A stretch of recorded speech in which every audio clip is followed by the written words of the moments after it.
training fund. And I'm here today to talk about apprenticeship programs. Generally, apprenticeships are the best kept secret.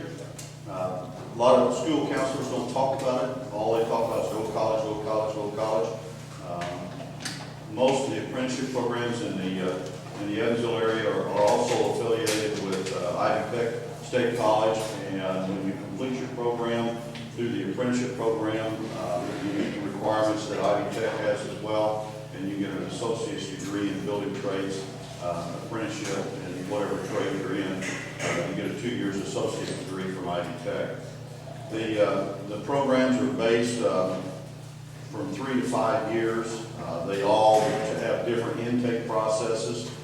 There are some testing and stuff and an interview process that the kids have to go through to get into the programs. And I say kids, I don't mean kids, I mean applicants, because there is no age discrimination. I've had guys that get into the program that are older than I am, and they come in as first-year apprentices. So there's no age discrimination. There's no discrimination against color, females, it's whatever it is. It's there. It's open for everybody. We never turn anybody down. The economy determines how many apprentices we take in each time we test. If the economy's good, which when they were doing Edwardsport up here above Vincennes, they had 38 folks that had passed the work keys test portion of the intake, and they didn't even interview them. They just brought them all in and run them through a pre-job, and at the end of that week, all 38 of them had a job.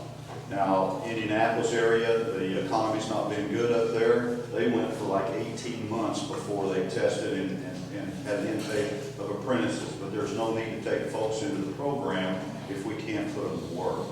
And a lot of the trades are all based that way. The Carpenters test 4 times a year. A lot of the programs only test 1 time a year. You have to be a little patient about getting in. Some folks, it takes 2 or 3. I had one millwright, took him 4 different times before he got into the program. But once you fill out your application, then whenever that intake time is for whichever trade it is comes around, they call folks, and some of them have their own testings. The carpenters and millwrights do a third-party testing through work keys, and they get a letter from the coordinator to go to work keys and take the test. And there's 4 portions of the test that they have to take. The one that the carpenters, there's an English, a math, a reading, writing, and then the last one is a teamwork portion. And the one that they flunk the most of is the teamwork portion. And but if they pass all 4 portions, they're invited back for an interview. They go through the interview process. So if you've got somebody that's wanting to get in the trades, that is something that they could.